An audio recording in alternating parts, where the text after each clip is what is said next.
Hello, good morning. আজকে সকালটা শুরু হচ্ছে একদম অন্যভাবে। সকালটা আমি শুরু করছি একটা ইয়োগা সেশন দিয়ে। আমি একটা ইয়োগা সেশন জয়েন করেছি। এটা ওই 10 দিনের একটা ইয়োগা সেশন। আর এটা জয়েন করার কারণ হচ্ছে কয়েকদিন ধরে আমার শরীরটা খুব একটা ভালো যাচ্ছিল না। বিপিটা ডাউনফল করছিল আর আরও কিছু কিছু প্রবলেমস আসছিল। আমি যখন ডক্টরের কাছে গেলাম তো উনি বললেন যে মেডিসিনের সাথে সাথে একটু ইয়োগা এক্সারসাইজ এগুলো করুন। তো ইয়োগা নিজে করার থেকে সবথেকে ভালো হচ্ছে যে একজন ট্রেনার হায়ার করা। তো সেই জন্যই আমি এই সেশনটাতে জয়েন করলাম। যদি এটা ঠিকঠাক হয় তো অবভিয়াসলি আমি কোর্সটা পারচেস করে কন্টিনিউ করব। তো সকালের দিকে আমি একটু একটু গুড হ্যাবিটস যেগুলো হয় সেগুলো গ্রো করানোর চেষ্টা করছি। নিজের সেলফ কেয়ারটা বেশি পরিমাণে করার চেষ্টা করছি, কারণ সারাদিনে তারপরে কাজকর্মের মধ্যে এই সময়টা পাওয়া যায় না। আর আজকে আমার সকালটা শুরু হয়েছে একদম 5টা থেকে, কারণ 5টা থেকে এই সেশনটা স্টার্ট হওয়ার ছিল।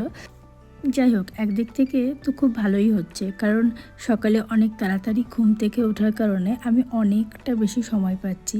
এই এখন ঘড়িতে বাজছে 8:30, আর এর মধ্যে আমার অর্ধেক কাজ কমপ্লিট হয়ে গেছে। রান্নাও অলমোস্ট কমপ্লিট। আমায় বসতে হবে অফিসে 9:30 থেকে 10টার মধ্যে। তো তার আগে আমার সমস্ত কিছুই কমপ্লিট হয়ে যাবে। আর নয়তো পরে উঠে লাঞ্চ বানানোর টাইম থাকে না। যখন দিল্লিতে থাকতাম তখন ঘুম থেকে উঠতে 8:30 9টা বেজে যেত। তো তারপরে সারাটা দিন খুব বাজেভাবেই কাটতো। মানে এক তো সারাটা দিন একটা মাথা ধরে থাকার মতো ব্যাপার হতো, আর তার সাথে দৌড়ঝাঁপ করে কাজকর্ম করতে হতো। কিন্তু সকালে ঘুম থেকে ওঠার এই যে হ্যাবিটটা আমার এখন তৈরি হয়েছে, এটা আমার দিনটাকে অনেক বেশি প্রোডাক্টিভ বানিয়ে দেয়।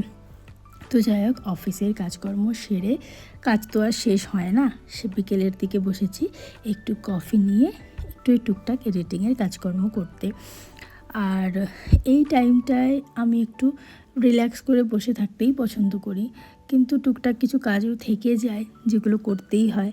যেমন এই সাকলেন্টগুলোতে বিকেলের দিকে একটু একটু জল দেওয়া, আর এখানে সমস্ত গাছপালা আছে সেগুলোতে বিকেলের দিকে একটু একটু জল তো দিতেই হয়। আর এখানে যেহেতু বারবার একই কথাই বলি, আমি সেটা আবারও বলছি যে ওই কোনো হেল্প পাওয়া যায় না, যে কারণে নিজের সমস্ত কাজ নিজেকেই করতে হয়। ওই যে কিছু অ্যাডভান্টেজ ডিসঅ্যাডভান্টেজ সব থাকে না, তো সেরকমই ব্যাপার। আর যেদিকে তাকাই একটুখানি অগোছালো দেখলেই মনে হয় গুছিয়ে ফেলি।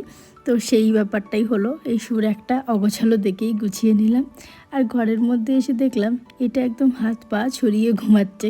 খুব হিংসে হচ্ছিল, মনে হচ্ছে একে ঘুম থেকে তুলেই দিই। যাই হোক, চলো আজকের ব্লগটা এই অবধি। দেখা হবে নতুন একটা ব্লগ নিয়ে।